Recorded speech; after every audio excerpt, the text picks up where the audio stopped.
T20 cricket has changed the game so much. It has changed the players who play the game too. Cricketers now look like, or at least present themselves, as no less than a movie star. Tattooed, bulging biceps, sharp beard and hairstyles and suave in looks. They might as well walk onto the field straight out of a movie set. And then there's one, somewhere in this group of big muscle boys, who isn't one of them. One who doesn't even fit the bill of a modern-day cricketer. But the one who goes about his job with perfection. Wriddhiman Saha is from that rare and close to extinction breed. It has been the story of Saha's life. He has always been the second fiddle in an orchestra led by someone as charismatic and magical as MS Dhoni. And when you play second fiddle to MS, you are just there, merely present, with rare moments under the spotlight. So, when MS decided to step down from Test cricket, suddenly, the spotlight shifted. The second fiddle was now asked to lead. Someone who had grown so accustomed to living in the shadow of one of the finest wicket-keepers in the world was now asked to fill his shoes. A family sedan was asked to fill in for a V10 turbocharged supercar. Of course, it was tough. Not only for Saha but for the viewers too. Every time Saha missed a chance there were comparisons. Every time he failed with the bat there were comparisons. The shadow was following Saha, and for that coveted spot in Indian whites, he had to believe that he belonged. But if you're Wriddhiman Saha, how do you believe? What makes you believe that you belong? What do you do to carve a niche for yourself, for a spot in the team hitherto held by the best? You back yourself.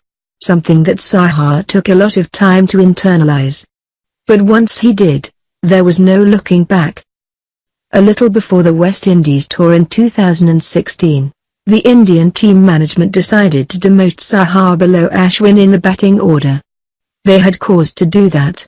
In 11 tests, Saha had scored 367 runs at 21.58. In the 13 tests that followed, Saha scored 615 runs at an average of 47.30, which included 250s and 300s. There's Saha's grit in a nutshell. But this was Test cricket.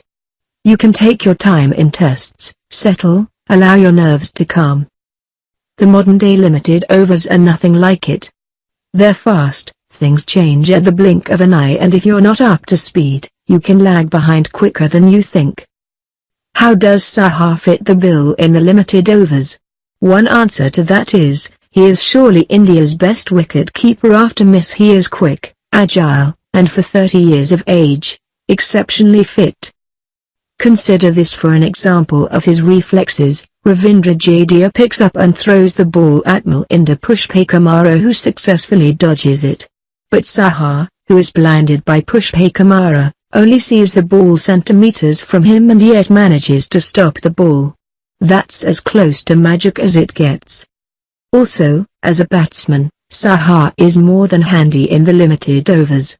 In 164 T20s, he has scored at a strike rate of almost 131 with an average of 25. Remember his almost match-winning century in IPL 2014 final? He walked into bat at 32 with Virender Sehwag and George Bailey back in the hut and scored 115 off 55 balls at 209.09, which included 10 fours and 8 sixes. India's chief selector MSK Prasad indicated that they have plans for as and when MS decides to retire from the shorter formats too. Saha must figure in those scheme of things.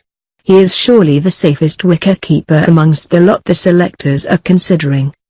Rishabh Pant may be a powerhouse batsman but surely needs more work on his keeping. Dinesh Karthik's consistency with the bat can be an issue, and Parthiv Patel's glove work isn't as good as Saha's. Saha conceded just 4 byes in the first innings of the second test against Sri Lanka. In the second innings, with Jadeja and Ravi Ashwin spewing venom on a pitch that was puffing dust every time the ball landed on it, Saha conceded 0 byes. 117 overs, 0 byes. Sure, he isn't as aesthetically stylish as Miss Shaw. He doesn't hit towering sixes. Sure, he doesn't have a tattooed forearm or bulging biceps. But Saha is that assiduous student who will work for 6 hours if you ask him to work for 5. He is a workhorse. He is good at his job. Pretty damn good. And he deserves another Indian jersey in his closet, this time with a splash of blue on it.